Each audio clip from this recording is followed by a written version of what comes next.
Hello everyone and welcome to yet another stream of Code with Italians. Today we have a new guest with us. Hello, unknown guest. Hello, I'm not Italian. You're not the first guest not being Italian, so it's okay. As long as there's at least one Italian on the stream, I think we're fine. Legally speaking, we're fine.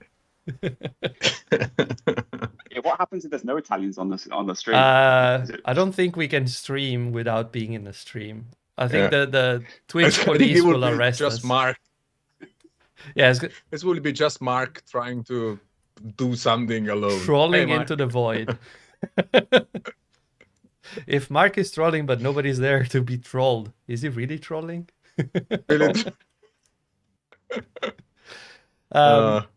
Okay, so maybe someone doesn't know who Chris is. So, hey Chris, you want to introduce yourself? Yeah, so I'm Chris. I'm an Android engineer. I used to work at Google. I worked there for 8.5 years in the development relations team. So you might have seen, I don't know, talks, content, all that kind of stuff from me. Over the past kind of year or two, about a year, 18 months, been working a lot of Compose, mostly kind of libraries and sample apps. That's what I've been focusing on for Compose. But before that, it's always just been UI and general UI stuff. Throughout my career, really, it's always been UI. So yeah, you've probably seen some of my stuff. You may not have, but that's you have enough, or should I keep going? I mean, up to you, really. As always, we're absolutely winging it, so feel free to wing it as much as you want. But yeah, also you have written a bunch of code that we are using in the app. In fact, we have sort of a in-joke, which is Chris Baines-driven development, which is essentially for the first good chunk of episodes, whenever we were learning the absolute ropes of Compose, we're like, so how do you do this? And like, oh, it's in Accompanist. Yeah, so there is a library for that. It turns out it's always the same person, and so it became very evident. It became very evident that it was fun. Actually, we also have a T-shirt on the store, like CBDD, if you want to buy the T-shirt. You are the So merch Accompanist was. wizard. Sorry, go on. Actually, yeah, Accompanist was a bit of a weird one because I've always. Compose was always very focused, right? It had its 1.0 release, and it had a number of features which they were trying to hit for that 1.0. And as we were writing, as in the DevRel team, as we were writing the samples and all that kind of stuff, there was this code that just kept being written, and we were copying and pasting it across the different projects. So the first one was like image loading. That's the obvious one. Like we used it everywhere because as most apps just download images from the web. And so that was the first one that kind of got written, and then we started copying it around. And then from there, it kind of got to the point where like if we're just going to write this stuff, let's put it into a library. And so our company kind of snowballed from this kind of just place where we could put stuff in. And now it's turned into this thing where it's basically like a playground for stuff that's not quite ready to go into Compose. But eventually it might. Some code may not, but that's the general goal: is to be a playground and like an incubator, as we call it internally. But yeah, that's kind of where we were going with Accompanists. And so yeah, I mean, a lot of the stuff that you've been using, a lot of that insets, and then we just found it's worth other people might find it useful and need it. So yeah, that's where Accompanists kind of came from. Just a PSA, looks like your audio is not always great. So if you can turn up your volume a bit, that might help. I don't know. Someone in the audience was pointing that out. So that should be okay. But yeah, talking about Accompanist, I've seen that recently you have integrated some third-party contributions as well. Which is fairly good. I was wondering, like, I think it's the first time in anything Android that it's actually easy to contribute something to an official library. Official? It was never official. I mean, it's kind of it looks official, but it technically is. Put it on the chat if not. But yeah, I mean, so it started off under my GitHub account and username and stuff, as just like something I was shipping myself. Like it was just something like part-time, spare time type stuff. And then in Google, we had this discussion of like, is it an official library or is it not? And the general the result was that it's technically not, because we don't have the same level of maintenance. All that kind of stuff. And so even though it's under the Google GitHub org, technically it's just a playground organization that anyone in Google can push to. So yeah, it looks official, but it certainly isn't. Okay, so let me rephrase that. It's the first time that it's easy to push code to a Google repository. Does it? Yeah, I mean, fit better. Stuff.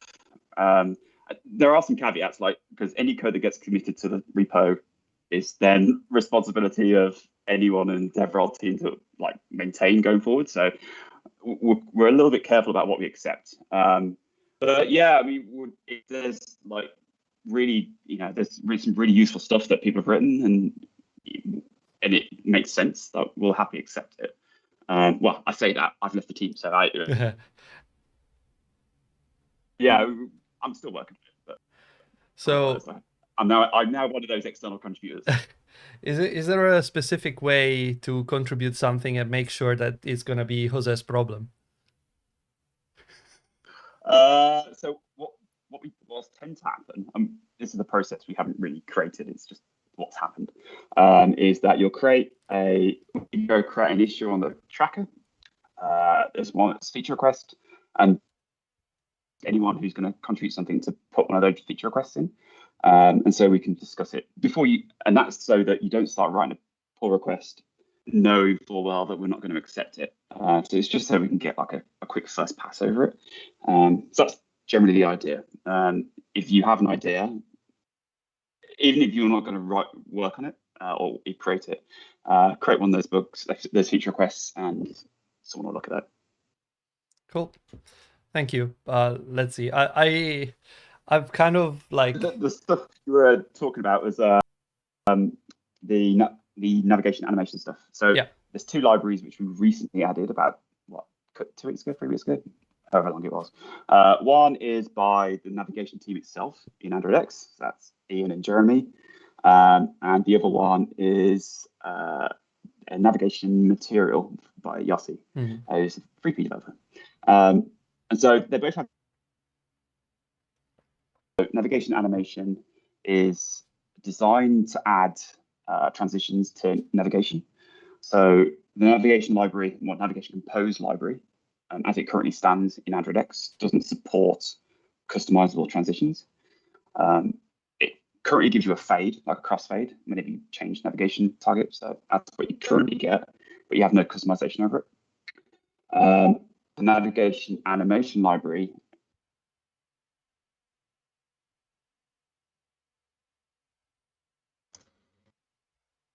looks like it's a bit of lag going on.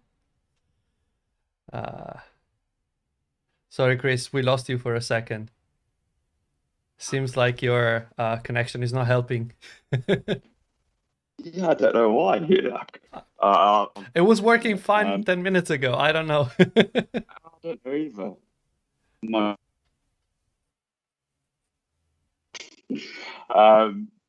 do we get to? Yeah, navigation material. So that's slightly different. It's not about animations as such.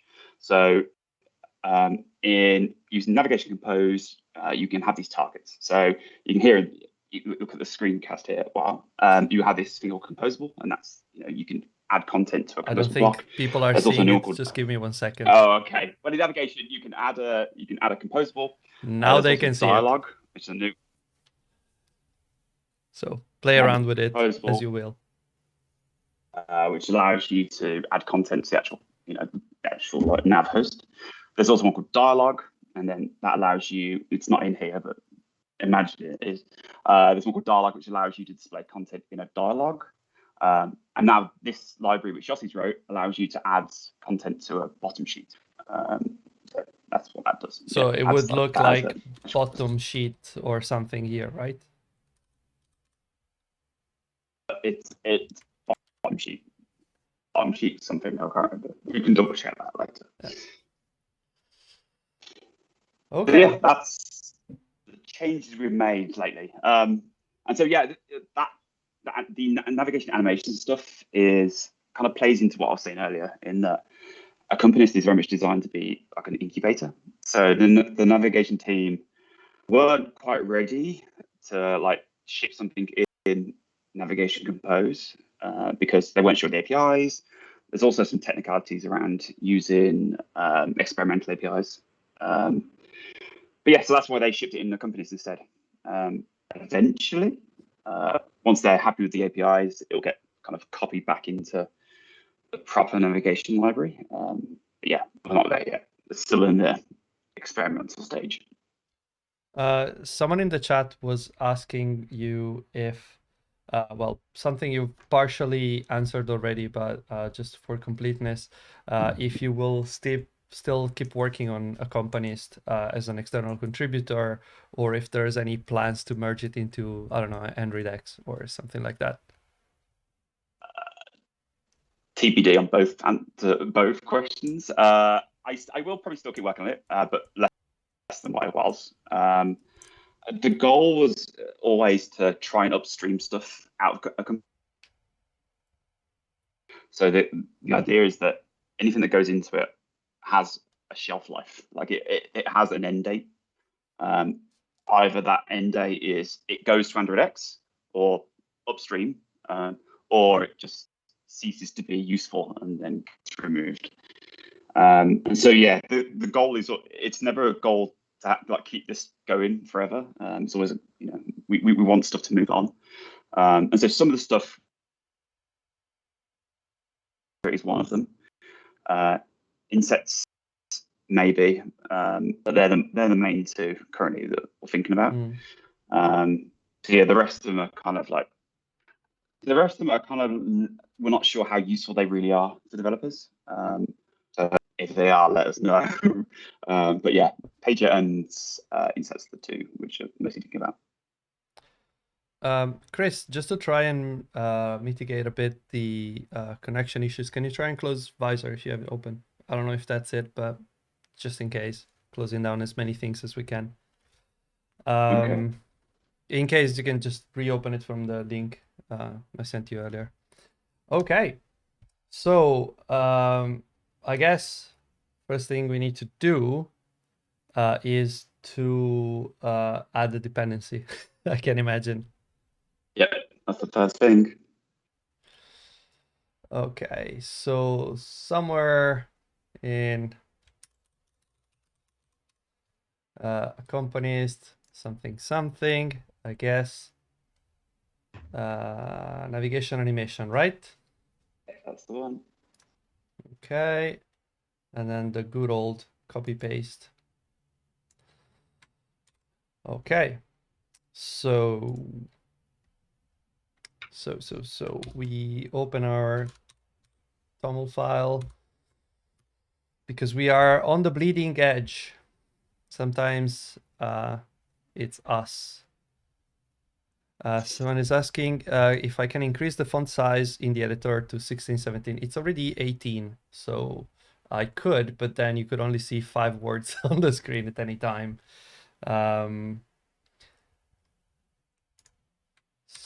So let me see. So this one we said is the nav animations. And here is the stuff we want. Okay, so we have nav animations there, and we can add it to the bundle. This bundle stuff's new. Is this new in Gradle 7 too? Yeah, it's Gradle 7, really. I think in Gradle 7 too, they have added the ability to set plugin versions from the versions catalog, but I haven't really looked into it yet. I have been told that is now possible, or there's some way you can do it, but I don't know what that way is, honestly. But let's. This is one of very interesting episode that we had with Mark at the beginning, and this is probably the most copy-pasted file we have in the project, because once you get this, you are good to go for dependencies and things like that. Just copy paste it, and it's always updated because Seb is always fixing everything. I keep so things it's up always to date. up to date. Yeah, that's the whole point of it, right? It's designed so you can copy it across projects and all that kind of stuff. Yeah, yeah, that's kind of the whole idea behind it.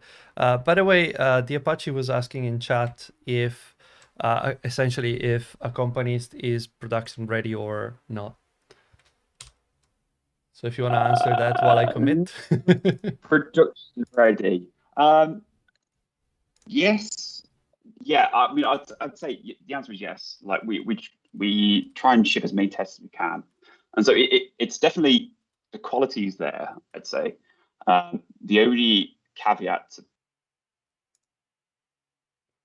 we won't change things in the future. For instance, I'm currently working on something for Pager, which is changing basically all the implementation underneath to be based on lazy row. Now, because I'm doing that, I'm having to change the API at the same time. So I'd say the quality is definitely up to level. The fact it's the ongoing kind of future proofness that isn't there. But that's the whole point of the library. It's designed to API just for the sake of it. I actually have a question on this, which is, are you planning when you change the APIs in the pager, for example, because we use the pager, when you change the APIs, will you deprecate with the replace widths, so it's kind of easy to fix things? Because if that's the case, then I would say it's probably good enough for production use as well, because it's like you don't get stuck because it's a huge amount of work changing things. Yeah, I mean, so yes, we do. The short answer is that I'll always try and add a deprecated version for at least a version, maybe 2 versions, which will be about a month in between. For this particular example, we may not, because we're actually removing features. So it's not that we're just changing the API around; we're actually removing parameters, maybe. Now, these parameters make, for most people, that you're not going to use these parameters. They're kind of like the lesser used kind of features. So that's why we're making this judgment call about whether we can remove them or not. Or, well, I'm making the judgment call. So yeah, that's it. Yeah, I was just looking at, I don't remember which parameters we use, so I think we use the basic stuff. Stuff looks fine. Yeah, all that stuff looks fine. Good. I like it. I don't have to change anything. Keep it simple. Yeah. Once again, victory for keep it simple. Okay, so Chris, do you want to do the honors? Maybe explain as you go. Okay, let's have a look. This is actually the first time I've run. So the first step to integrating this is that we need to change the imports. So it has a number of new imports, or a number of new functions that we kind of like, they're the same functions, but in a different package. And so instead of using remember nav controller, we're going to remember animated nav controller. And that's using, that has an experimental flag on it, so we need to opt in. Oh, looks like the imports actually work today. That's good. Cool. And then there is, we'll swap nav host to be an animated nav host. Okay. All good so far. And then it also has its own composable function. So this is an extension function. So we need to change the import to yeah, we're going to change that. Yeah, so we're just going to change that to this. Ooh. Off by 1, a classic. There we go. What's it doing? Almost there. Don't touch anything. There we go. I think we're good. Right. Okay.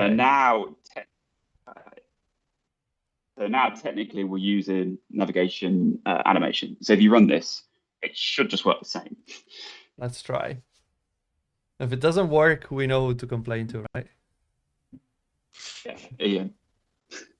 Where's Jose when you need it? By the way, someone, Stylianos in the chat is saying that they recently did migration in their app and it worked very well. So it's always good to hear, I guess. Yeah, always nice. Nice validation. I'm kind of like super curious to see what happens inside of animated nav host. So if this doesn't take too much time, which I kind of expect is not going to, would you mind running through the internals a bit, maybe? Sure. Yeah, that sounds good. Cool.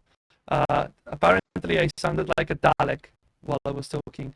I don't know if it was the Gradle stealing all the CPU cycles, which is not entirely unlikely, let's say. Is my voice better now? I think did you hear me? I still sound like a Dalek. I don't know what to do. I can only say exterminate. Oh well. I'll shut up. I think you should run that. It's complaining about experimental. Yeah, if you press run, it should work, hopefully. Yep. Healed. Oh, what a great error by Hill. What a terrible failure. How would you exactly? I don't know. It's like this error message reminds me of Team America. You know, there's Matt Damon. There's like Matt Damon. It's the same kind of error. Fabio, I saw you in the chat. Fix it, please. Null dependency. Okay, so that should be okay, right? Yeah. I think you might have to clean rebuild. I'm gonna try and fix my microphone. Just give me a sec. You can keep coding in the meantime. I try to, I don't know, clean and rebuild, turn it off and on again. You know, the usual. Okay. Let's rebuild just in case. We'll be here all day. Seb has a high spec machine. All the cores you might want. Yeah, you should. That's when you build the machine for building IntelliJ and then you just do Android. You know, it seems so fast. Everything is so smooth. Yes. It's like, yeah, just gonna go for groceries in my F1 car. You know, that's the same idea. There we go. We built. Classic. Okay. Yeah. Control rebuild always works. Okay. So what do we? But actually, I mean, jokes aside, I had an intuition because the error message, you know, it was precise and gave me put me in the right direction. Okay, so it looks like the problem is with my audio card. So I'll switch back to the shitty webcam microphone, which at least doesn't sound like it. Okay. Bear with Imaging Edge webcam. Okay. Thank you for the follow. Hey. Okay, so there's actually a couple of questions from the chat that I would like to ask. Yeah, go for it. Let me find it again because I over-scrolled them. Can multiple modifiers be used as parameters in a composable function? For example, I have a complex widget which is made of several smaller ones, and I want to not lose the ability to provide modifications to them. I guess they mean modifiers.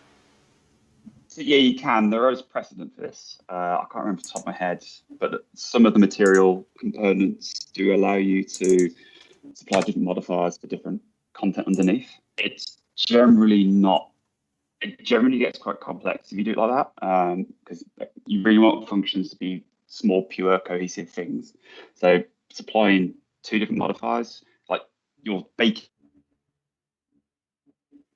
happening underneath, rather than you calling that function and expecting one thing to happen. So that's the downside to it. But yeah, there's nothing stopping you. Just call one left content and left content modifier and right content modifier, and then use the measure you need. There's nothing stopping you. Got it. Just asking the chat, is my volume better now or is it still too high? Probably still too high. Let me lower it a bit. Okay. That looks more reasonable. Okay. Yeah, sorry, but switching microphones means different gain levels that I need to use. That's great. Okay, super. Okay. Actually, I want to get Maya's question because that would be interesting from a do not repeat yourself kind of point of view. She was wondering how to generalize for larger projects, you know, the whole animation thing, how to, I guess, reuse them everywhere if it's necessary. The navigation, yeah, we'll go through that. We can Nice. definitely do that. So yeah, we'll talk through that, but there's multiple levels of adding like the transitions to your navigation graph. So you can add it at the top level. So that's we'll talk about in a minute, but provides for each individual screen if you want. So that's what I tend to do as well. Okay, cool. Should we carry on? Yeah, sure. Okay, so in bundle, there's what, 4 screens? So you've got one here. So, well, 3 screens, and we might want to add a 4th one, right? Yeah. So really, you really get the most out of it when you have navigation graphs with like leaf screens. So at the moment, all the screens in bundle tend to be like top level. So like you have history, you have the left one is notifications, then you have settings. They're all at the top level. But where you really get the most out of this is when you have like a detail screen or like a screen at a lower level. That's where the transitions really help. I actually know one screen we can easily add. Let's see if Chris comes back. But in the meantime, what I was thinking about, yeah, it looks like your internet glitched again. But what I was saying is, damn you, the internet. What I was thinking about is in the preferences right now, we've just dumped the list of all the applications, so you can filter them out. The idea that I had was we can actually put in the preferences screen maybe an about and like an about item just says version whatever, and on top of that we can put the select applications item, so we can go one level deeper. What do you think? Yeah, sounds good to me. Okay. So should I write the user story? Please. As a user, I want to go to a deeper level, clicking, navigation, animation. Right? I mean, I'm not entirely sure. Hashtag not my agile. Yeah. Okay, so the preference screen is this one. Right now it's just a lazy column, but I think we can extract this to a... Well, we'll move it to a different file, maybe even, but list screen, just pass in the stuff that it needs. What does it need for the view model? It just needs the callback, so I can hoist that up on app enable toggle. Okay, so it doesn't need that anymore, and this actually needs the app filter info as a parameter. Okay, fixed. What do you want? Name shadowed. All right, because it's the same one. It's okay. I don't know why. Well, we don't need that then. But why wasn't it picking it up from here? So if I remove this and I make it like this, oh, because it's a different thing. This is a list. Yeah. Okay, let me call it list. And there's app filter info. And this is app filter state. It's info. Okay. Okay, good. New line, format, perfect. Okay, so now we can take this one out and add the item that brings you there instead. What is this complaining about? Oh, yeah. Okay. Okay, so we need to start somewhere. So let's just for now be very lazy. We can create a column fill max size. Oh no! For now. Chris left. Yeah, it's the X-join. internet. Just switched internet. I switched to hotspot, so it may work better. It may work. Let's see. Let's see. We'll figure it out. We'll see if it's a connection or a computer problem. Might be both. What is this complaining about now? all right, it's yeah. Okay, so I'll just comment this out for now because we need our column. Here we can put the, well, for now, just put a text app, and here we put another text. We're just gonna rough it up for now, but it's okay.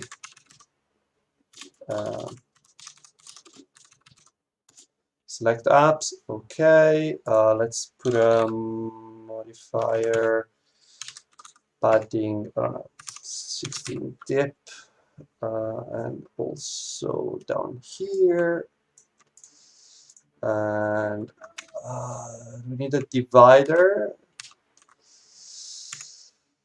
That should be okay. Let's try and run it, but okay, we need to define what happens when we click those. I think we need to pass in the hoist the navigation event, right? What's going on? Oh, this is a long stack trace. Now find animated composable. Must call add navigator. Okay. So that's to do with the animation library. So where are we? It's complaining about this line here.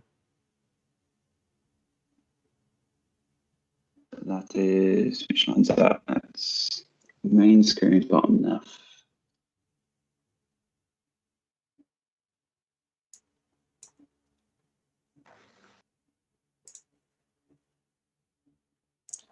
So cannot find navigator with name animated composable. You must call navcontroller.add navigator. There we Oh, go. is it because this one is a sub graph?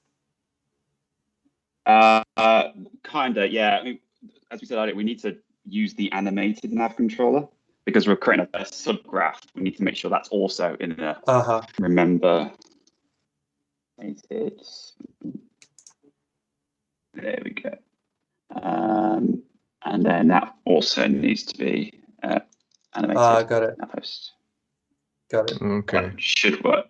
Hopefully that should work. Yeah, we need the experimental annotation. Okay. Yeah. That should be okay now. Let's see what it's complaining about. Okay, it doesn't need the imports anymore. Let's try and run it. And hopefully it's not going to explode.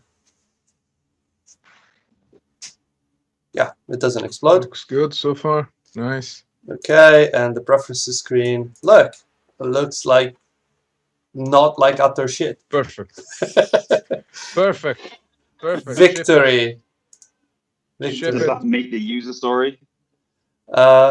Even? Yeah, that's iteration number one. This is the first iteration. Then of course there is like a design QA. I don't think that we are gonna pass design QA, but you can try, Sebastian.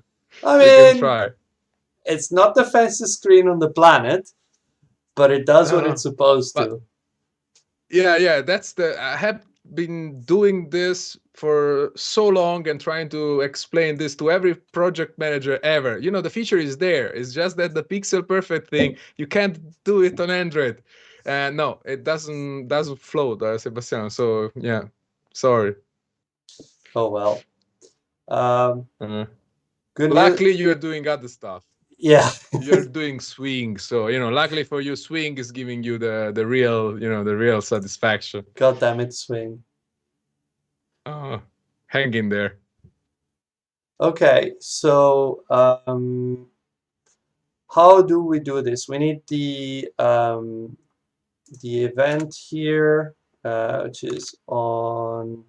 How would you do it, by the way, Chris? Like here, how would you hoist up the navigation event? Would you hoist up the listener, like a callback lambda, or what? Yeah, callback lambda. Assuming. Yeah, you really want. Sorry. I was going to say, assuming you might have multiple destinations over time, how would you do it? Separate callback lambdas for each callback. Okay. You want to hoist that event up. Okay. That's the way I'd do it. Mm. Well, you've been doing Compose far longer than we have, so there's that.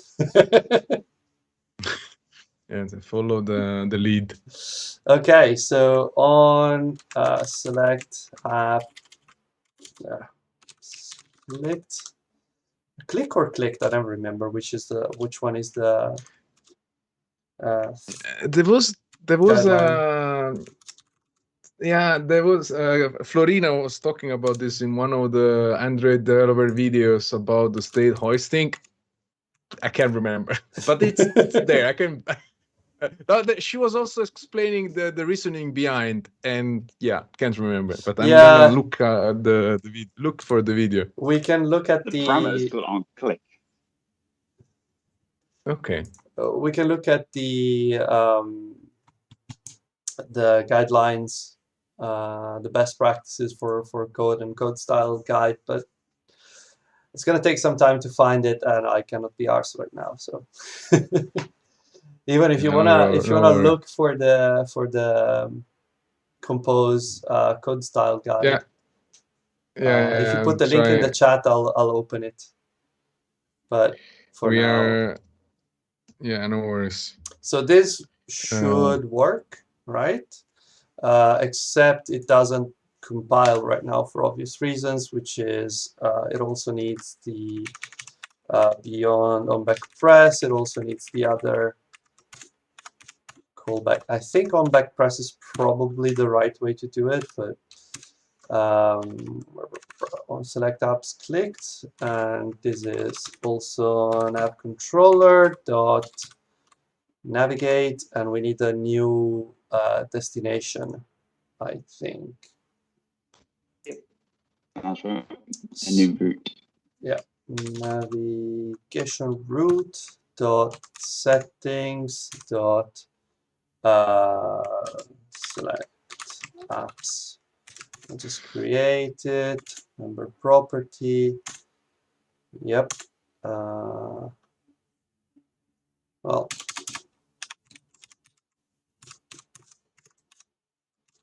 And this is a nav route.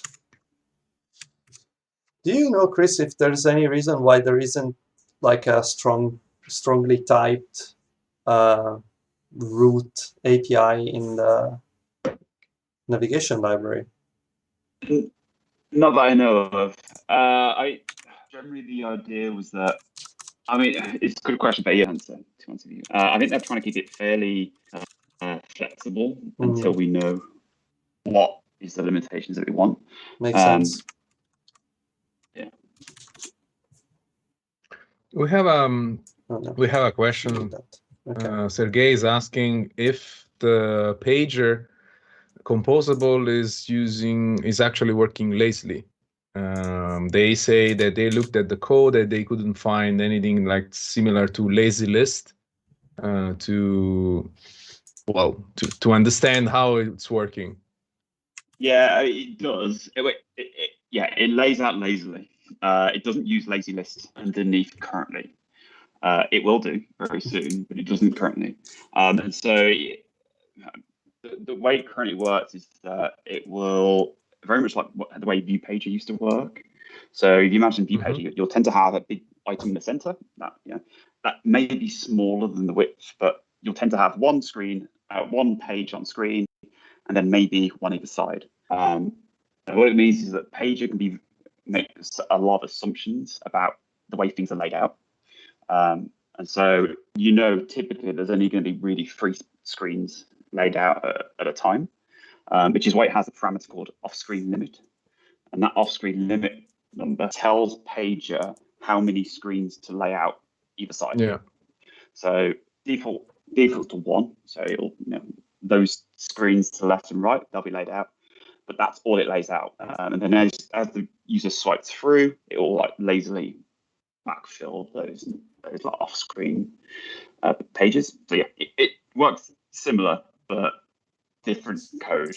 So it works very closely to how the old View Pager used to work, right? Exactly. Yeah. Which is ironic because the rewrite I'm currently doing makes it work like View Pager 2, where it sits on top of lazy row, which is very similar to View Pager 2, which sits on top of Recycler View. So it's just funny how it's turned into the same thing. But yeah, it's the reasons why we're doing that rewrite is that as more feature requests have come in for Pager or bug fixes or anything like that, I found myself writing more and more and copying more and more of lazy row into Pager.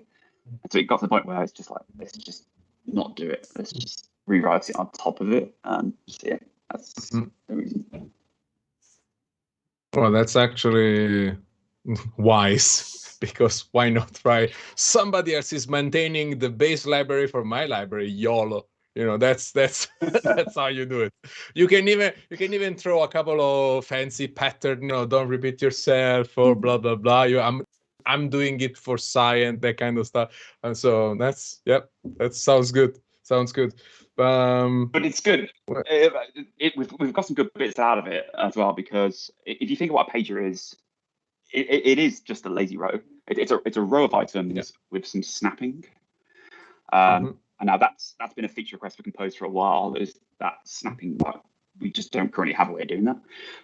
Like with Recycler View, you have snap helper, and that will, you can actually snap items to a offset or an index, whatever. But we don't currently have that. Now, as part of this rewrite, I've actually been able to extract like a snapping. We call it a flink behavior, but it's a very similar thing. And so we'll soon be shipping the rewrite of the lazy row, rewrite on top of lazy row, but also a separate snapping utility. So we'll hit two birds, one stone. Nice. So that's actually great. Shall we try and run it? Well, click it. Let's see what happens. Go for it. It blows up. Woo! Did it crash? Yeah. Navigation destination that matches request cannot be found in the navigation graph. Oh yeah, right. We haven't created it composable yet.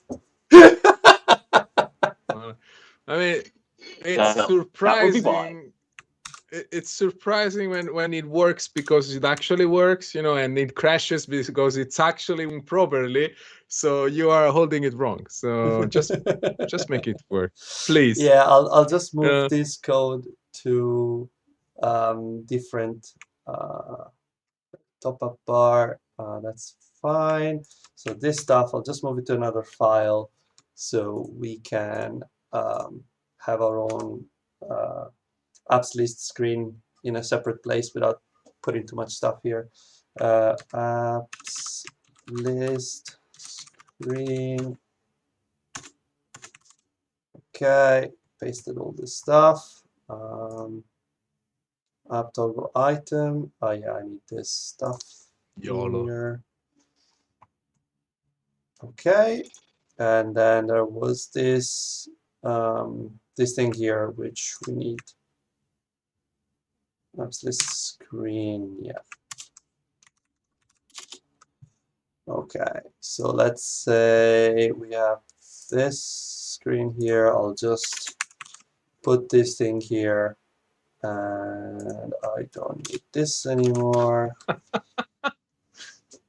Joaquin is not helping with the attitude. I mean, come on. No, I'm not adding a reward for the channel just to crash the app. It's gonna pollute my Firebase statistics. Come on. All right, because the app is not published, but it does have Firebase integration already. Yeah. Because why not? Yeah, well, it was a nice episode, and it actually was the tipping point to persuade me to buy a faster machine. So it was an important episode in the stream. It cost. I mean, that episode costed me 3,000 euros of computer, like buying a new machine. So that was an expensive episode. So yeah, that's not underestimated. Yeah. This is list. Almost done fixing things. I think we're done. So I need to add this to the thing here. Select app, and this is apps list screen. probably needs to be made visible. Apps list screen, perfect. And this takes in absolutely nothing. Perfect. I guess it will need an on-back press, but we'll add the scaffolding later. Italian points reward to switch languages for 5 minutes. Italian, German, something else. I mean, we can speak Italian, but nobody would understand anything. Other languages might be complicated. Okay, let's try it again. It should work now. I'll do feature word should. I like it. Let's go. 10 million points to force them to switch to Java. Oh God! Java, so. I'll put it to 1,000 million points to do that. No, but now I'm actually with Mark. There's something behind. He has a way to actually just get himself points for free, because there's, it's gonna be like 1 million hours of watching the stream to get to 10 million. So you're suspicious, my friend. Okay. Let's see if it blows up again. It does not. Great. Although, for a change, I have fucked up the order of modifiers, as is the tradition. Okay. So that needs to go there. So I'm just gonna double check that I've made it right. Also, there's way too many imports there. Hakim, you're dangerous with your staff black icon next to your name. Woo! Yeah. Let's go. Clicky, clicky. Yeah. Oh, okay. That was kind of okay, almost okay. It needs The ripple was a bit weird. fill max width, and then it's fine. Obviously, the other one doesn't have that stuff, but it's not clickable. Nobody will notice. Okay, so yeah, it's fine now. We have this. So Chris, back to you. Cool. So if you want to add some transitions, so we're going to go to this function here. So here we have navigation. Obviously, we're using a composable. Now, this actually has using using the animation version of the function, we have a number of new parameters. So one is called enter transition. And this allows us to return the transition that we want. So if you just wanted to keep the one we're currently in, we could just have fade in. That would be a fade. If you can imagine, that's not resolving, but it would be fade. I'll add it for you. Okay. And there, but there's a number of other ones we can have. So, so the one we typically tend to want is sliding. That gives you a nice little slide effect. So we have slide into container. And then this, you can pass it a direction, which is, if I remember, slide direction, and then which direction do we want? We want towards start. If you wanted to come in, I have to mentally remember this. And then if we run that, it should hopefully animate.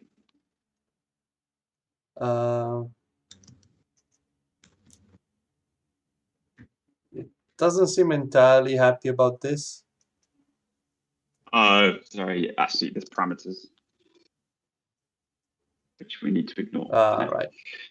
We'll go through the parameters in a minute. But okay. If you run that, it should work now.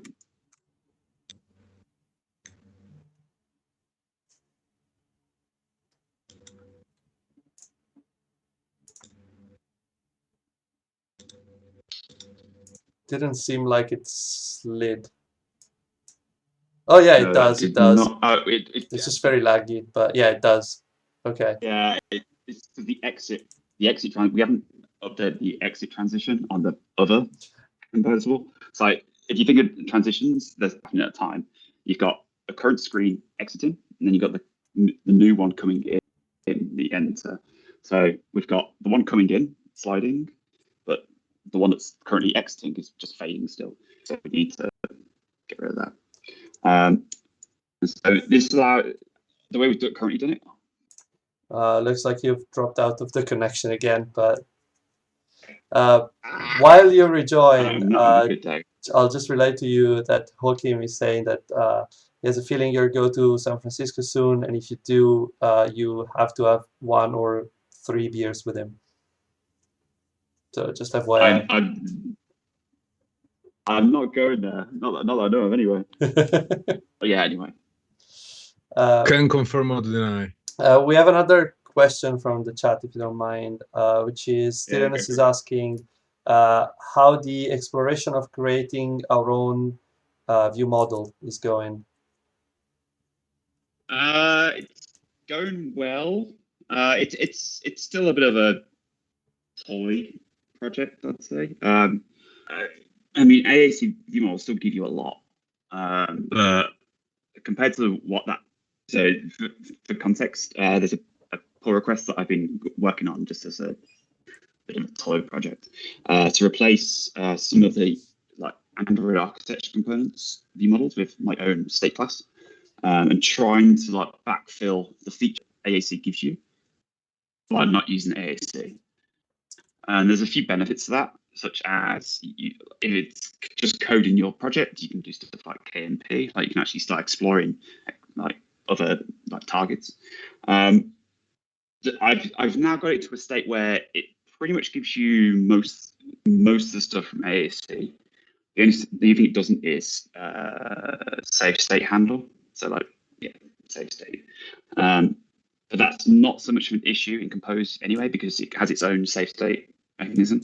So it's to the point where I could land it if I wanted to keep going with it. I mean, the main reason why I've kept going with it is because of Hilt, because you can't currently anyway use assisted injection with Hilt in Compose. So the only for instance, if you have a detail screen and you need to pass in an ID, which is pretty common, there's no official way of doing it right now. There's a hack which is if you use navigation and pass in the ID in through the route, that will eventually make its way into the save state handle, which view models get, and so you can pull the ID out of that. But it's like a hack you're relying on. The team know about this and they're working on it, so it's currently just a workaround. So that was the main reason why I've started working on this. So yeah, that's it really. It's still a toy project, still just trying to work out what works and what doesn't. But it's a good proof of concept and it does work. Yeah, hopefully that sounds good. I think that that was a good answer. Cool. Okay, so we're going to go, let's implement the exit transition now, which will be on settings. That's the root. Another exit transition. All right, because the transitions are related to the composable itself. So when this composable is entering or is exiting. Exactly. Got it.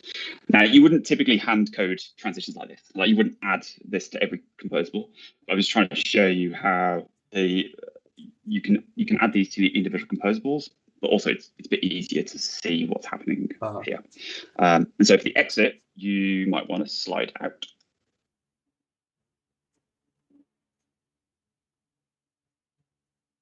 Slide out.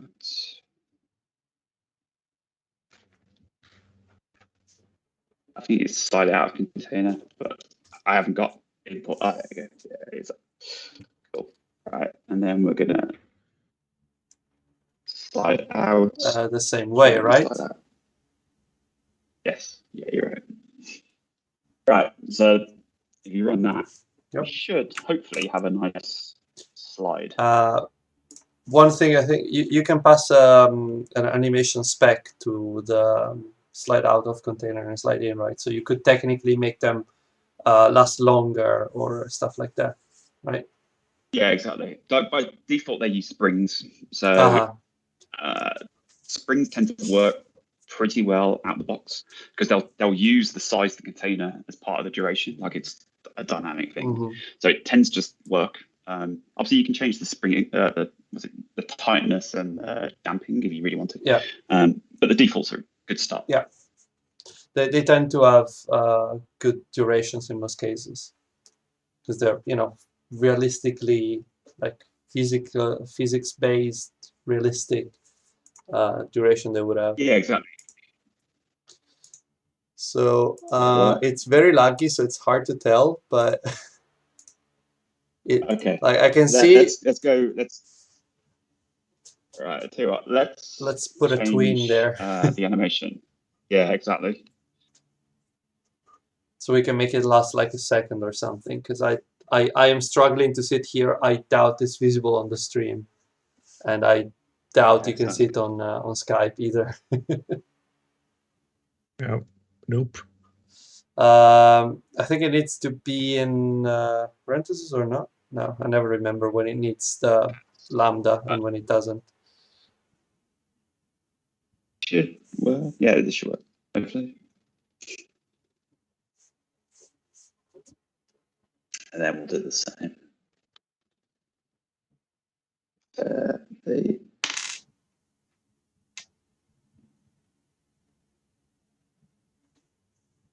Shall we? Right. Let's try. Let's see. One thing I remember is that the animations in Compose don't respond to the animator timescale that you can set in the dev settings, right? So I don't believe so, not currently. There is a bug on the bit tracker for this. I don't know if it's been fixed yet. I can't remember. There's a spoiler alert. We're planning to have Doris from the Compose animation team joining us, and we'll ask her about that for sure. Yeah, she'll definitely know. Yeah. Okay. So I can see the slide in, but it doesn't look like the other one is sliding out. It's just like disappearing. Yeah. Okay.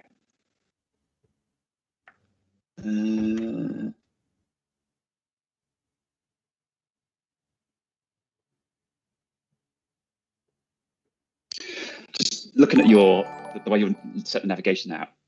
So you've got animated nav host at the top level, like just a nav host. Yeah. Forget the animated bit. You've got a nav graph here, and then you've also got an inner nav graph here. Yeah. Okay. Should the second one use enter transition? This is something that they are asking in the chat. Yeah, but that's what it's doing. Like we can see the enter transition. We cannot see the exit transition right now. That's the problem. Okay. You can see it here, right? Line 146. It's this one we're not currently seeing happen. I don't know if it's because it's like this one is technically living in a different graph. Maybe I put it in the wrong graph. But I remember we asked this, Mark. I think we ask the animation disabled to Jose? No, did we ask? I think I can't remember. so, but I don't remember the answer. I don't think. So Mark is asking, does Compose respect the animation's disabled build Gradle setting?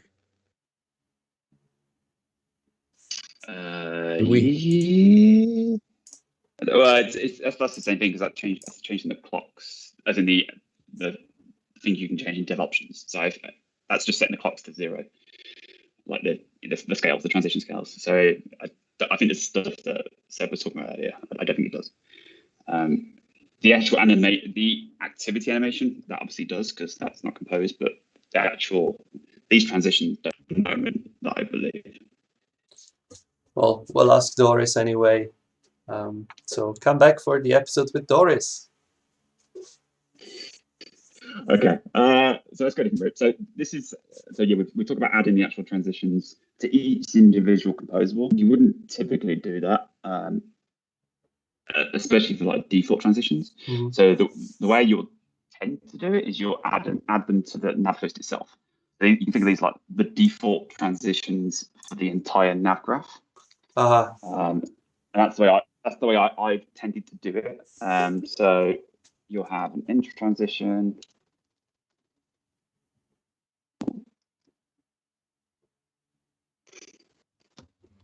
And you have an exit.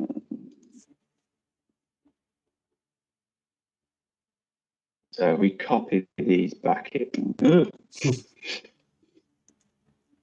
Right, so we move these up and have them here. I think you want to copy the underscore parameters as well. Yeah, we'll actually want to use those in a minute, but I'll do this for now. Just to make it stop complaining. Yeah. Right, so let's remove these because these will override what we add on the nav host itself. What have I deleted that? Yeah, it's just .root that is missing. Okay, cool. Shall we? Yeah, let's try. Let's see. So this is the top level one. So the tabs are not gonna, the tabs are still doing the crossfade because it's a separate nav host. But this one, it does, but it has the same problem. Also, we need to fix the back to do the inverse, if that's possible. Yeah, it is. Right, so there's actually 4 types of transitions. So there's enter and exit. There's also pop exit and pop enter. Got it.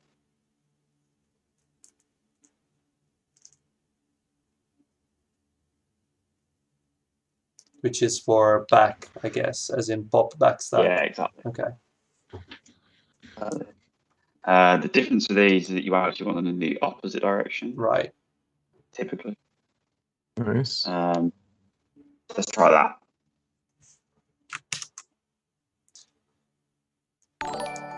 Let's see. Thank you for the follow. Welcome. Okay, Hey. let's see. The back works, but it looks like the one that is exiting is blanked out. Why is that? I don't know. I don't know. Thank you for the follow. Shall we just say it's a bug? What? I really don't know because it doesn't seem like we're doing anything particularly crazy, right? Yeah, I don't know because I was trying this in TV earlier and it worked. But I don't actually know why this isn't working. Are they the same graph? Right, so yeah, that's right. That's fine. I don't know if it's because the main screen has the nested one. Do you have nested graphs in TV? But not using nav host, just using the navigate function. So that it's the same host but different, but nested graph. So which transitions not working here? So it's from the exit transitions aren't working in general. Like they're just blanking out, disappearing immediately. Weird. I mean, we can try commenting the exit transitions out and seeing if that works. Yeah, we'll be back to what it was, which is a fade. But let's try. Yeah, just out of curiosity, because we are in debug mode now. And as someone is suggesting, it's a good idea to extract the transition definitions if you're reusing them. We are not really right now, but there's stuff that you can extract out. For example, if you always want to use the same animation spec for all of them, this is an obvious one to extract because you can reuse it. But yeah, so it fades out. Slides. It fades out. Yeah, the slide works. That's always worked. The fade out works here and also here. So the fade out works. I am not entirely sure why it's just the slide out that is not working then.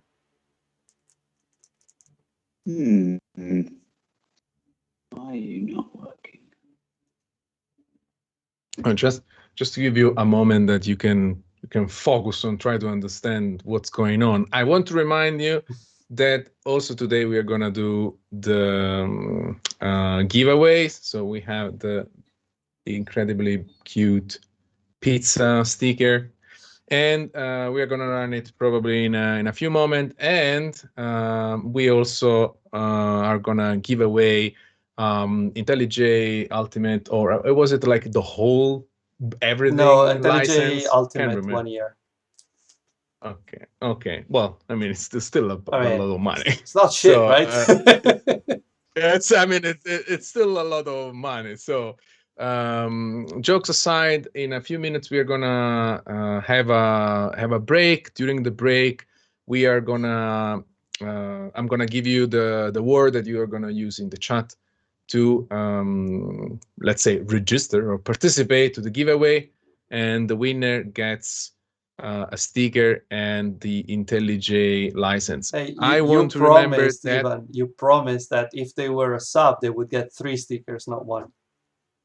Yes, that was the idea. So if you are a subscriber and you win, as we did last episode, you're gonna get 3 stickers. And this is just to make it a bit more fair, because it's a big prize. If you are a subscriber, you have a slightly higher chance to win the giveaway. So we are using Nightbot. You are seeing Nightbot posting to the chat. So we're not doing it manually. We are using an external tool because, I mean, random is hard, and especially probabilities and shit. I mean, I'm not doing this stuff. So we are using a tool. So everything is clear. Everybody's, everything is in the open. So everybody can join the giveaway. If you are a subscriber, you get a little higher chances to win. So just think about that, because if you have an Amazon Prime subscription, you can subscribe to our Twitch channel for free, because Uncle Bezos gives you a free subscription every month. So if you already have Amazon Prime videos because you like free shipping when you buy shit on Amazon, you also can subscribe to our channel. So it's a chain of advantages. So think about that, please. Do we have an idea why this thing is not working? It was like a couple of good minutes. It was a good minute. You keep going on the sales pitch. Yeah, I mean, yeah, we have been doing this for a long time now. By the way, if you have an Amazon Prime subscription, I mean, Chris, I know that now you are unemployed and probably you are cutting on expenses. But if you still have your Amazon Prime subscription, you can subscribe to the channel. You get a sticker if you win.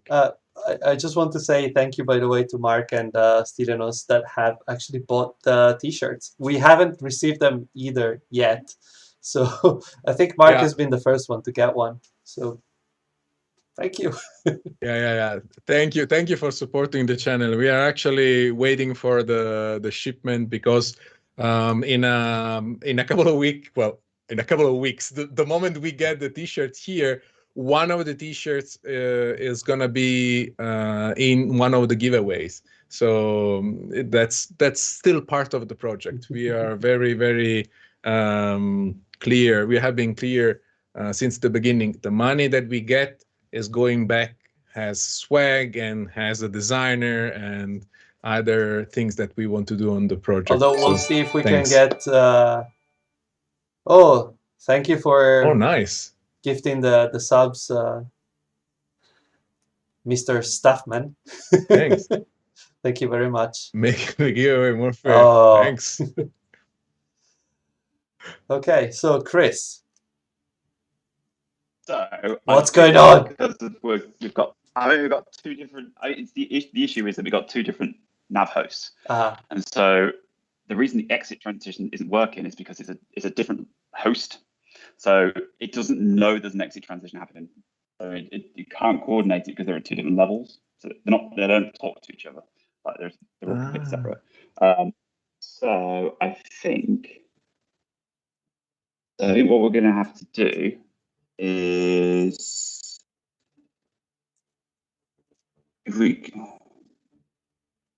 this nav host isn't actually doing anything right now. Yeah. I mean, yeah, Maya, that's accurate. I just wanted to say, if our setup doesn't make sense, please go ahead and fix it. Yeah. I'm just trying to work out. I don't know. Actually, no. You see, you have got two different items in the lower nav graph. Yeah, the two tabs that you see on the bottom nav. I don't know, like if you can do without it and just use the same one that we use at the top level, that's fine. I don't know if this will work. We could try. But like isn't this like a relatively common setup where you have a bottom nav in the main screen and you have other screens that might have that are at a different level? Yeah. No, you are right. I think let's change this one back to a standard nav host, so it's not thinking about animations. That might be the issue. I don't really know. I need to sit down and debug it. That's fine. All right, and then we'll change this one back to. You know where to get the repro code. Right, try running that. Yeah. I have no idea if it's going to work or not. Let's see. But a question I had is the nav host that you just changed was just for something broke. Is it Hilt again or? No. No. I think the problem is that now, now here it's saying, oh, I want an animated one. We changed this, if you remember at the beginning, because it was complaining about the same thing, where I think it just wants them all to be animated nav hosts.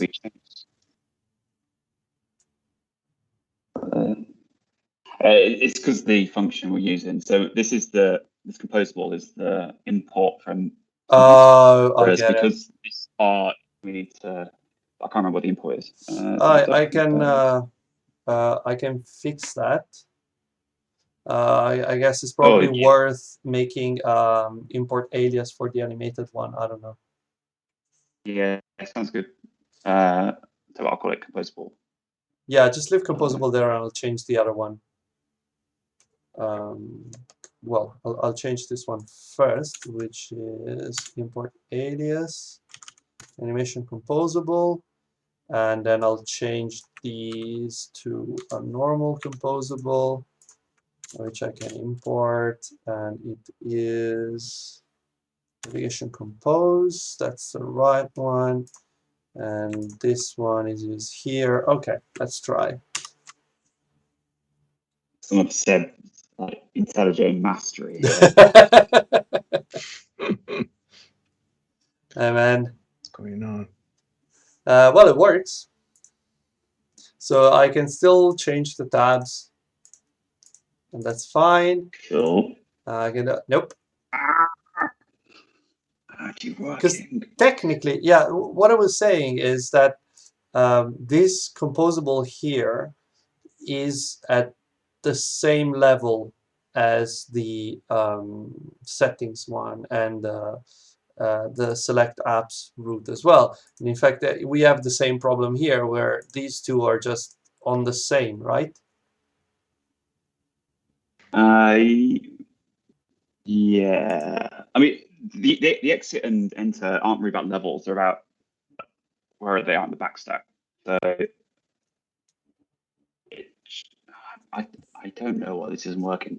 There's a reason why it's experimental.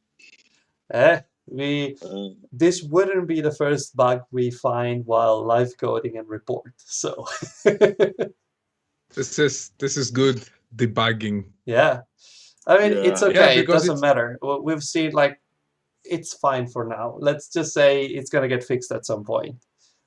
Yeah. But no stress, because we also had other things that we wanted to try, right?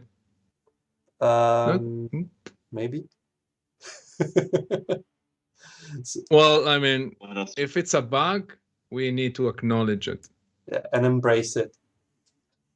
Well, and also because this is live and it's going to be a VOD, it's going to put a slight pressure on the maintainer of the library to actually fix this. Right. That's not me anymore. Yeah. Okay. Yeah. I mean, I'm just throwing it to the void. So where it is. Okay, that works. Okay, so I've extracted the animation spec just because I felt like it. So we can tweak it if we want, but also we can for now put, like, I don't know, 200 milliseconds. We can put it back to whatever, so we don't see necessarily the bug. It's the way I've tended to do this in TV anyway. One place I've used this in Anger is, so you'll tend to, you don't have to be here, but I tend to extract them to functions. So I've just copied the ones that I've created in TV. Oh, okay. To speed up the process.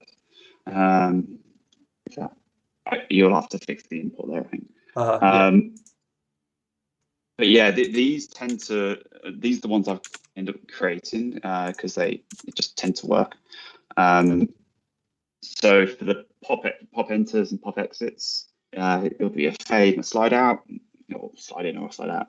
And then for the actual exits and enters, these two, it's the same thing, but you have to add some logic around for bottom navigation because you don't want those slides to happen as you switch between the two bottom navigation entries.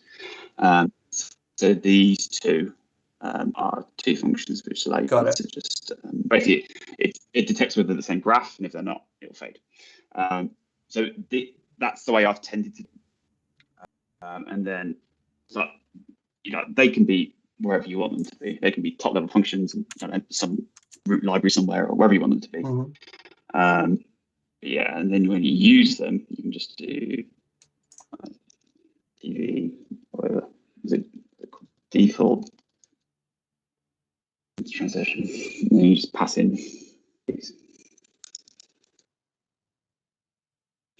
So that's the way I tend to do it, and you can reuse them obviously across different screens or whatever you want to do, but it gives you one place to use them.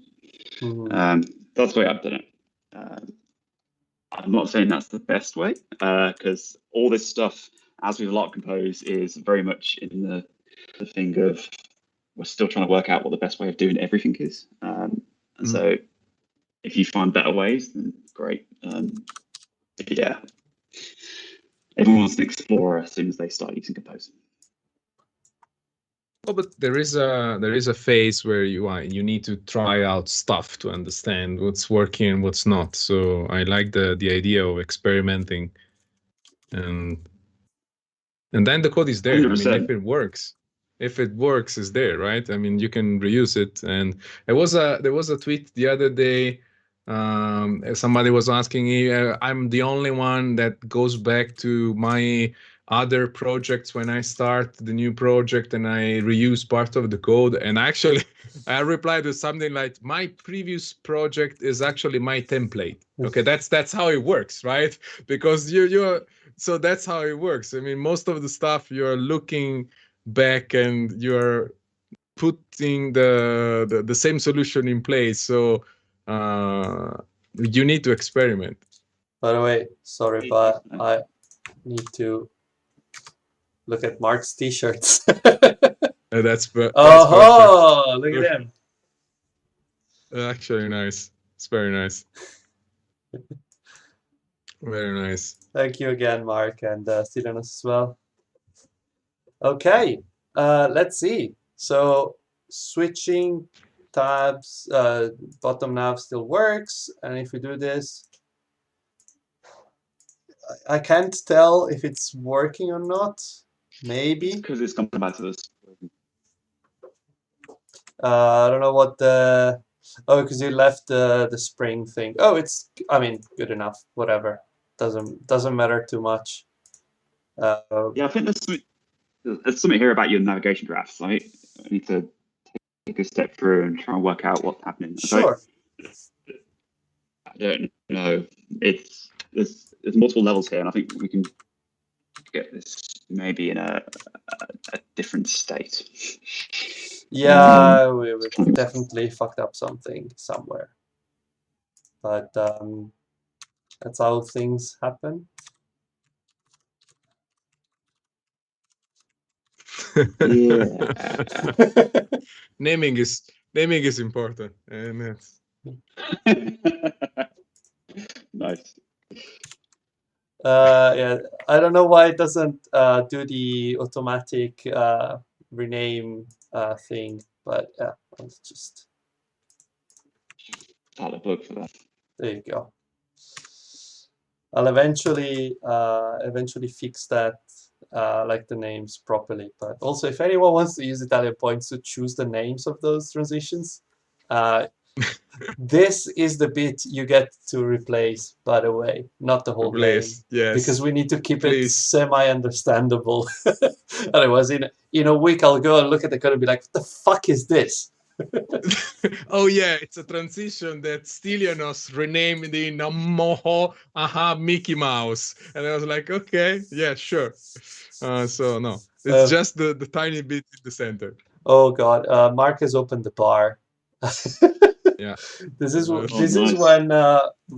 when trolling increases, as he pointed out. What's the first drink at the bar?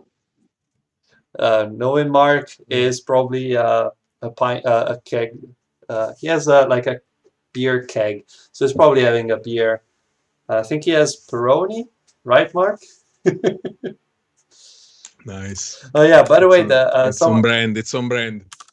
I have renamed most of the Roberto things because nobody paid Italian points for those. I have only left the Roberto database because Chris, some context, Roberto helped us set up Room. So in his honor, we called everything Roberto. But I've only I've renamed the DAO, but not the database, because if I rename the database, then the migrations don't work anymore. So I guess that's what we're gonna ship with. It will forever be Roberto. Yes. Yeah. Like if this were my job, I would feel so guilty about this, but it is not. So I don't give a shit. It's so good. I mean, he made sure that his legacy stayed forever. It's just, what can I name, and they will never be able to change it? Oh, something that depends on migrations. So yeah, annotation, processing, and migrations. What could go wrong? So it's gonna be just carved in stone. Yeah, I tried to rename it because I've forgotten about the migrations, and everything stopped working. Like the whole build fucked up, exploded in a weird way, and Git got really confused about the auto-generated stuff being there, then not being there, and it was trying to commit generated code, and was like, why? So yeah, lesson learned. I think I've worked out what the issue is. Oh, okay. I think, I don't know. So I think this isn't the wrong level.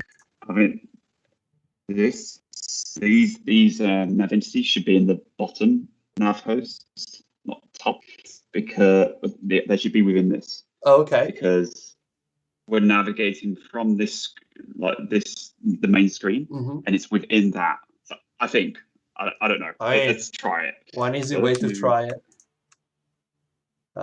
So you say just put them here, right? Yeah, put it in And there, this and then needs we'll to be animated nav host. Sorry, I might have fucked up your the code you were typing. No worries. Okay. Right, and then Yes. Go Go for it. That's got to go back to animated composable. By the way, we have a very important update from Mark. It wasn't Peroni, it's Stella. Stella Artois. But he's being pointing out that he's drinking the EU version, not the watered down UK version of Stella. Hashtag Brexit. The best. Yeah, so what happened? I think we broke something else, but I'm not sure what exactly we've broken. By the way, I was just thinking about this.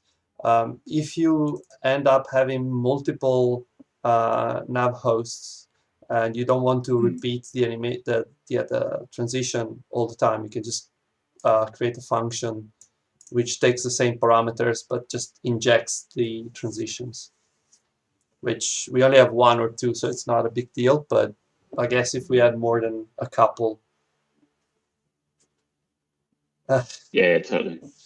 What you tend to do is have these top level ones, which are defaults, and then if you have a screen which is I don't know, some random screen which wants to animate in from the bottom instead, like you'd add like overrides for that particular function.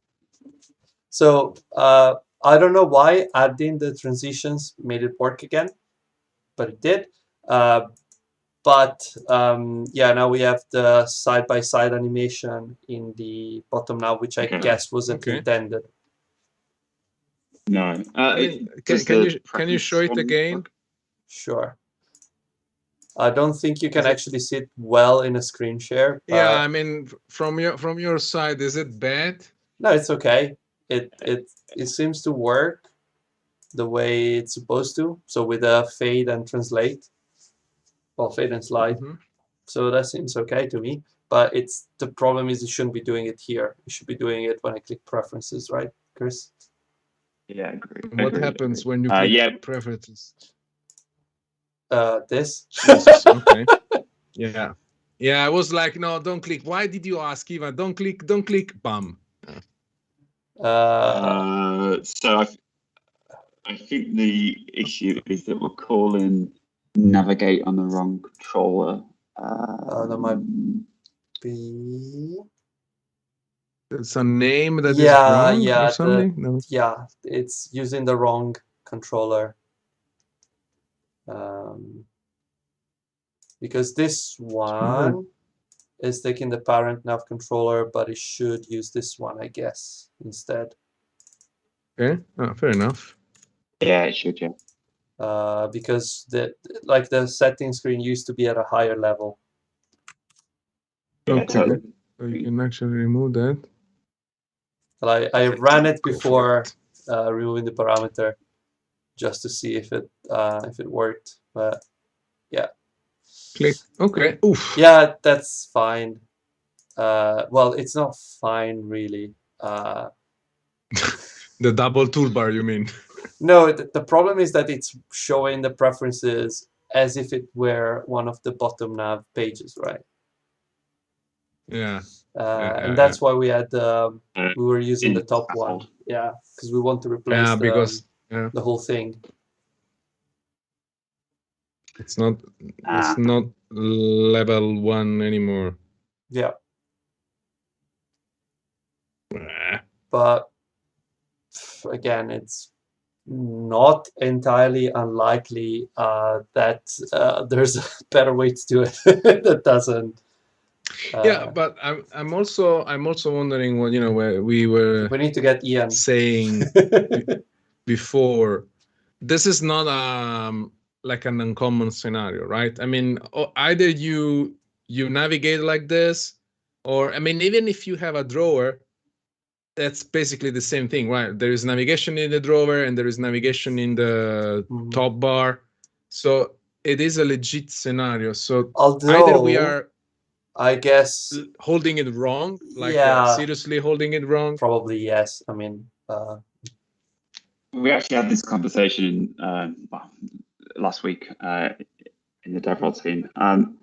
So the way I've tended to do this kind of stuff, like in the past couple of years, is that it tends to get very complex if you have a single app bar in your app.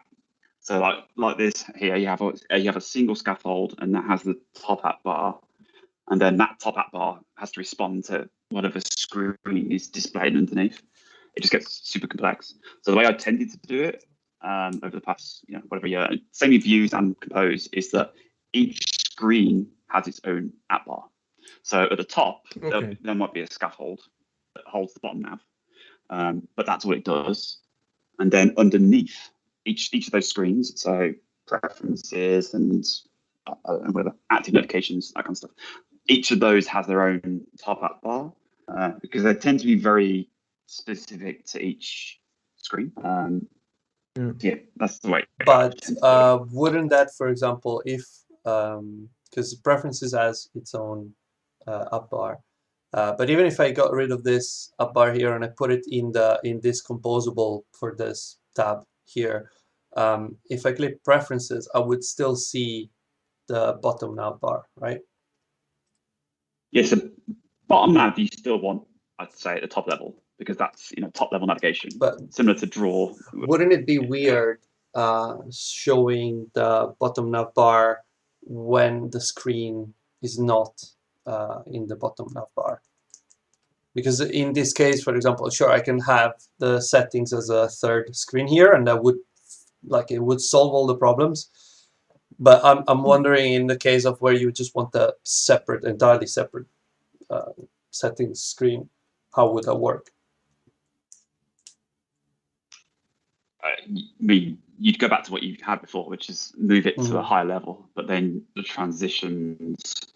But at that point, you don't really want to transition because it's not a different level. Because you're navigating across top level items, you actually want that fade. Yeah, you just want a fade. Yeah, which goes against what we're trying to do here. But it makes sense. It makes sense the idea of having a top bar that is actually specific for the screen, so you don't have the top and bottom navigation and then the container inside, but you have just like a larger container only with the bottom navigation, and everything else is not custom but specific to that screen. So it may be worth investigating that implementation, Sebastiano, just to have an idea. Don't get me wrong. Yes. In the past, I've worked on apps that have a bottom nav, and each has their own up bar. Each tab has their own up bar because, as Chris said, it gets really complicated when you have multiple ones. Kind of a saving grace of a bottom nav is that you shouldn't have more than 3 or 4 items there. So it's not going to be a gazillion, but obviously if you start adding like pages underneath, like you can drill down and drill down and drill down, that can get very confusing. I think that the issue here we have is that conceptually, the way we have designed the app so far, the settings are like a sibling to this screen. They're not part of the screen. So we could go back to the previous situation where we have the settings in the top level nav host, and just make sure that the animations work here, right, inside of the settings, for example, or when we are done with the onboarding, going to the main screen also should work right. But I don't know, because for example, let's say, Chris, we have the onboarding, we finish the onboarding, and we want a slide. So we want to say, oh, the onboarding goes away, maybe it goes down the bottom, and the other one, the main activity comes up. Kind of like iOS sort of thing, you know, where there's a fade and a slight scale and a vertical transition. So if you wanted to do that sort of animation, I'm not entirely sure how that would work, but you would still need to have like a separate nav host, right? Would you need So I don't think you need a new nav host. There's a difference in navigation that you can have different. So what you really want are different nav graphs. sorry, Right? yes, If you imagine that's back what I to meant. XML type style, you'd have these different nav graphs with different levels. Nav hosts aren't that. Nav hosts are like used to have in fragments where different fragment container views. But it's that level. And so that's what you've currently got. Well, I say you, that's what the app's currently got. Whereas what you might want instead is a separate graph instead.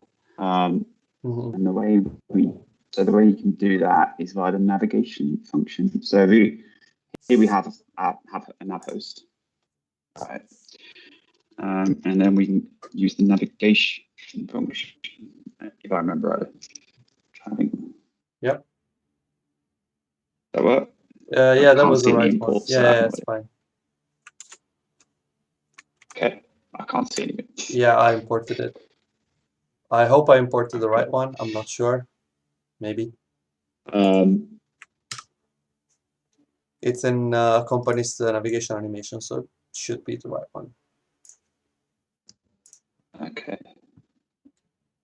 So with navigation, you can add a route. And basically, this allows you to add separate, like top-level screens. But then each of those graphs have its own little like leaf screens. So that's the way I do this. So like this onboarding would be instead of it being just an animation composable, it would be a navigation. Yep, I need to re-add the import. Just give me a sec. Okay, here you go. All right, cool. And then underneath that, you add in the actual individual composable. Got it. And then you'd also, so similar to this, you'd have the main screen, and then underneath that, it would add in a composable, whichever composable you want, the animation composable. The tricky bit here is that you need to make sure the roots are unique. So that graph needs to have a different root to the composable underneath. But that should be fine because we have our sealed class. Okay. So the IDs are unique.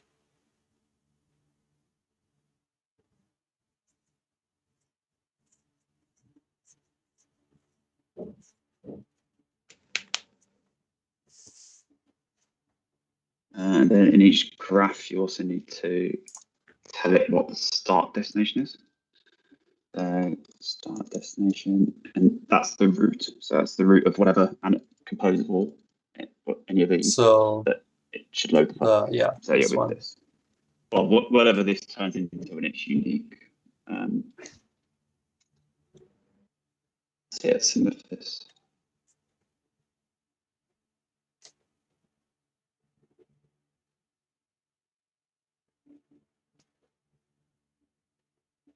In fact, this one's different there, isn't it? Because it. Oh no, that's right. Actually, sorry, ignore it. While you're typing, just to answer Maya in the chat, which one is the top level? The top level is the onboarding, the whole of the main screen, including all the scaffolding, and the preferences, including the screen we just added to the preferences. Whereas we have the sub graph, which is the one that is used by the bottom nav in the main activity, in the main screen, sorry.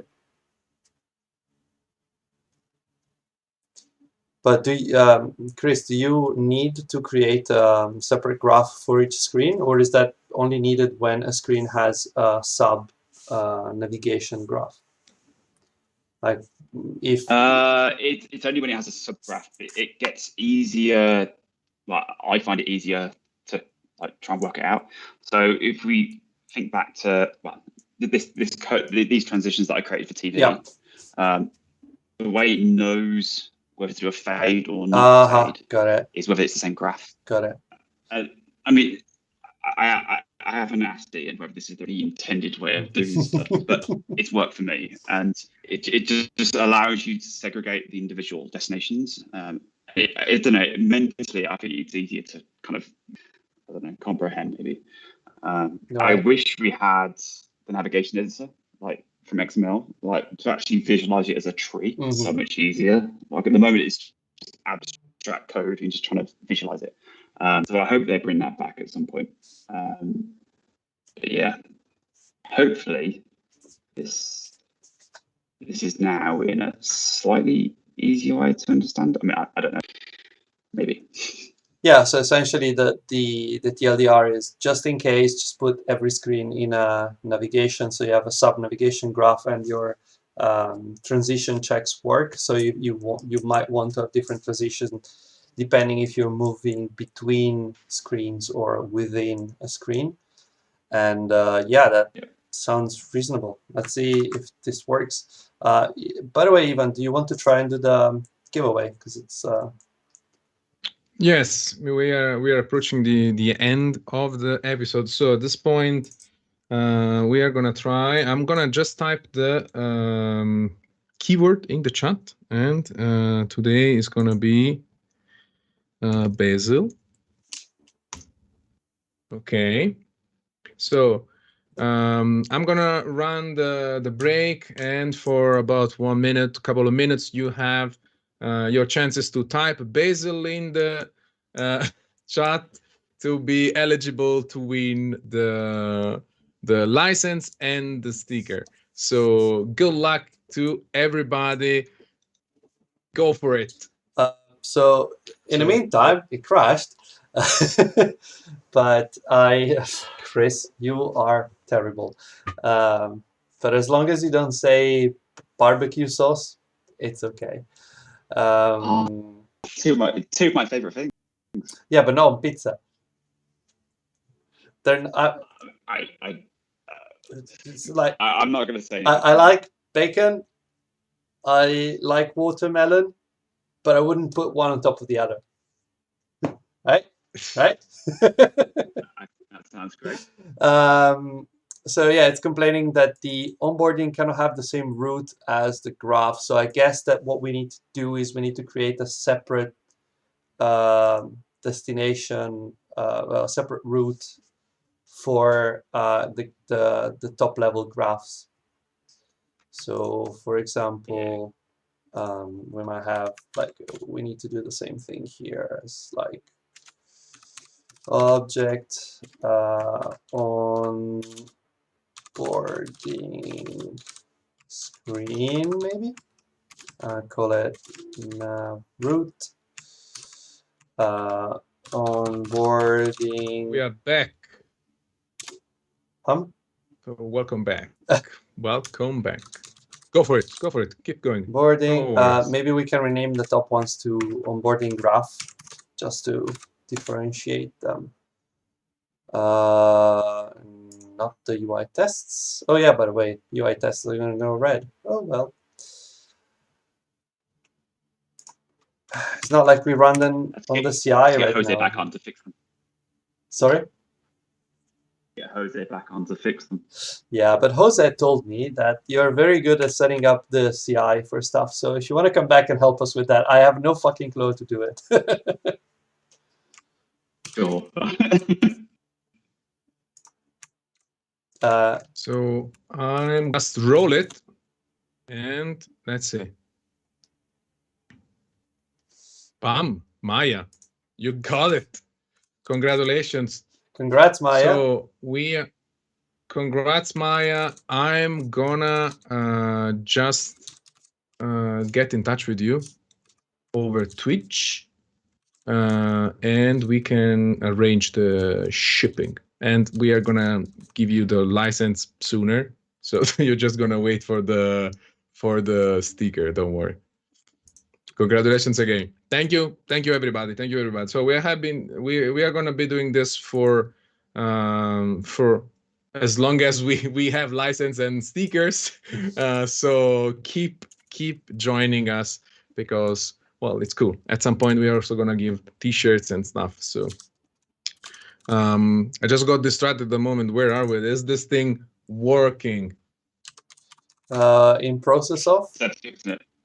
Nice. Yeah, I like the 'cause attitude. the problem we had was that the application crashed because the graph and the screen inside of the graph cannot have Okay. the same ID. As Chris was saying, they have to be unique, and we kind of forgot about that. But this is a relatively easy fix in the sense that we just need to do like just adding the right things here. Animation composable, this also needs to be the screen specifically. So there you go. That's fine. This is dot main screen, and this is dot main screen. Did we forget anything? Probably yes, because we have something else here. Do we need a separate nav host here, Chris, or can we? Probably I think we can probably get rid of that. Okay, so let's try to run it as it is right now and see if at least it fixes the high level stuff. By the way, where are the preferences? Oh yeah, we put the settings here. Shall I move those back up to the top level? Yeah, we can do.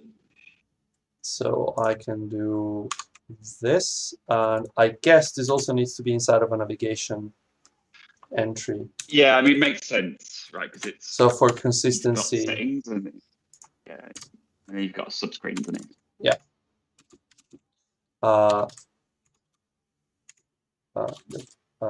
This is settings graph dot root, and start destination is now root dot settings graph dot settings. And it should be settings screen dot root. Perfect. And I also need the settings screen here. Okay, but this goes in there. Okay.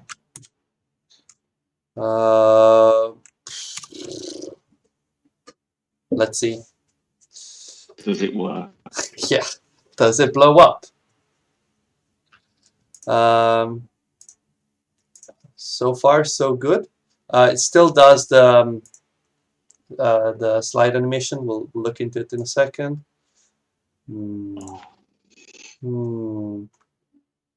Ouch. Navigation destination that matches request. Cannot be found in navigation. What? Using a different. Yes, this is because there are still navigate calls around that I might have not updated. So this is correct, and this is wrong. Okay, so that's gonna work now. Okay, let's try and run it. I think it should work now. Nah, why do I say things? Close enough. Settings, the screen cannot be found in navigation screen. graph, nav graph. Yeah. I know why. It's because we removed passing we moved the All right. The actual composable up, but we didn't pass the nav controller down. We got rid of that. Yeah. So it was main screen with bottom nav. Yeah, it's that. I think it's. We just need to add that parameter back. This one, right? Yeah. Pass it to that top one. Yeah.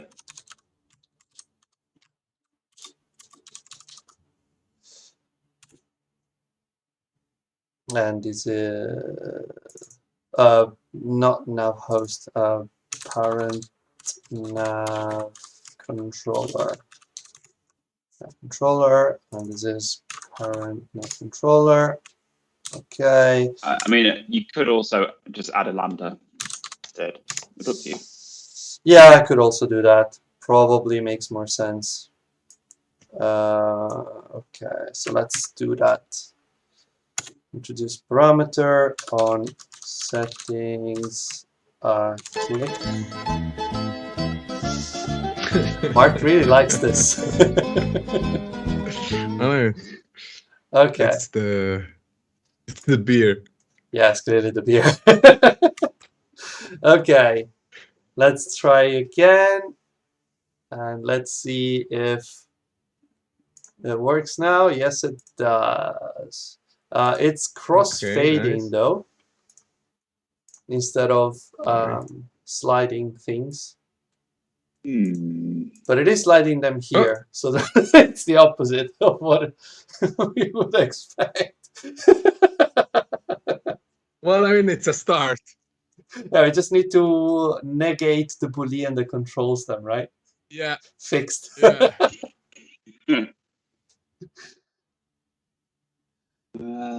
Yeah, I'll have to take a look at this. Yeah, sure. So just retracing our steps.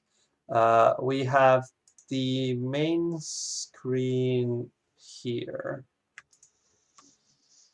which is the one has its own nav host. Yeah, it's weird that. Wait, have we fucked up the declaration? We might have. Enter transition, exit transition. No, pop enter and pop exit. They're correct. Yeah, they're right. Because it should be. If I looked at the right file, that'd be useful. Oh, I haven't. Wait, I haven't moved them. Oh, that might have been undone. Oh no, yeah. Yes, I need to move them. Just give me a sec. There you go. There you go.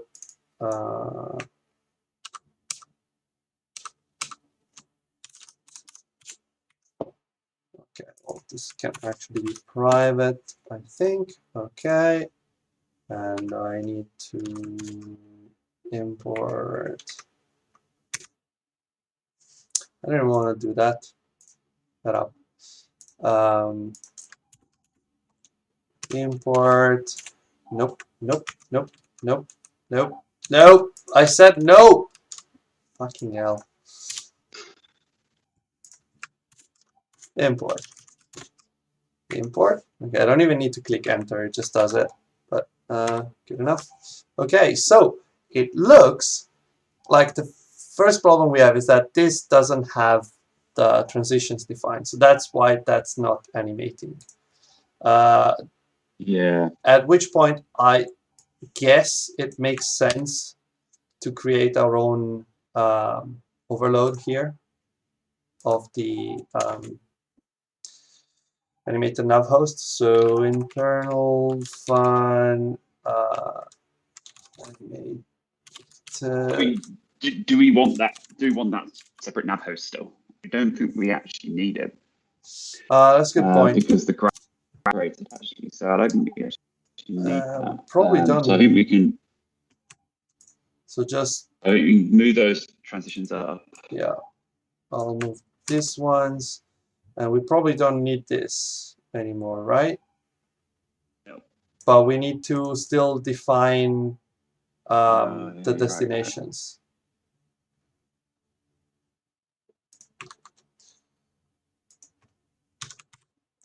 So we should have fixed at least the transitions in the sense that they're going to be the default here, but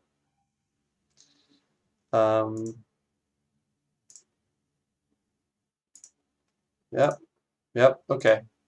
That was weird. So this is a very short crossfade, and this is a slide. This one is a fade because this nav host doesn't have any custom transitions defined. But this works fine. So this is okay. Okay, made some progress. Yes. Nice. We're 70% done. 80% done, let's say. So yeah, the reason why we have the nav host here is that I don't think we can get away without it. Yeah, agreed. So yeah, this can be a normal one. Like, it can just be a normal navigation nav host because we don't want to override anything. Well, I mean, it will be at the moment. If you ever add a detail screen, Right, yeah. like I probably do actually want it to be animated, Mm-hmm. then you can use the same transition. So yeah, if you tap something, then it goes to, yeah. Okay, so let's leave it there for now, assuming at some point in our life we will have that stuff.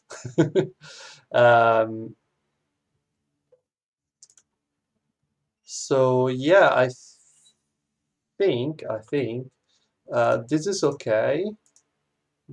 I'm not sure why this transition is instant. Like, it's almost as if it were running it on this graph here. Well, or if it weren't running any animation, actually. It doesn't look like there's much of an animation. Where is that? Where is it navigating to? So what does the top bar navigate towards? So let me get it. I'm going to go and find it. Top bar, on settings, click. It's this parameter. This is here. This is it. So that should navigate to the not the screen, the graph. It should navigate to the graph, because the graph, you think of graph, but it's the graph is still a destination. It's still a screen. Okay. Okay. That may, I don't know if that'll fix it or not, but let's see. Run it. Only way to know. The suspense is killing me. So let's see. Seems the same. What was it? It's the same thing. Where it's instantaneous or anyway very quick. Like, there is a crossfade. I can see the crossfade, but it's very fast, almost instant.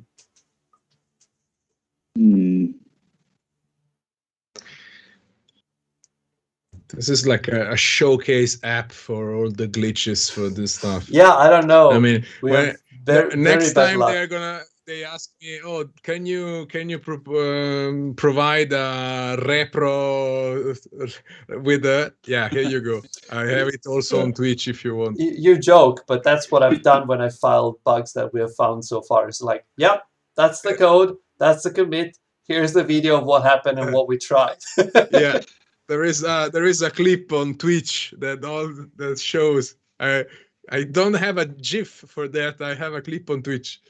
But yeah, I mean, I'm sorry to be the one that breaks, but we are late. So, yeah, we're over time, and you have very important things to go and do. Yes, actually, yes. So I have to be somewhere hugging some tiny baby. So I need to go. And you make it sound very creepy if you say it like that.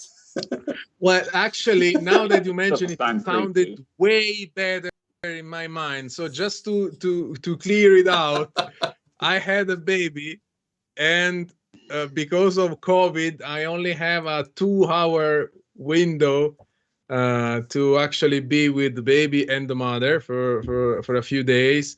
And the window opens in less than 1 hour. So we need to wrap up because I need to go to the hospital.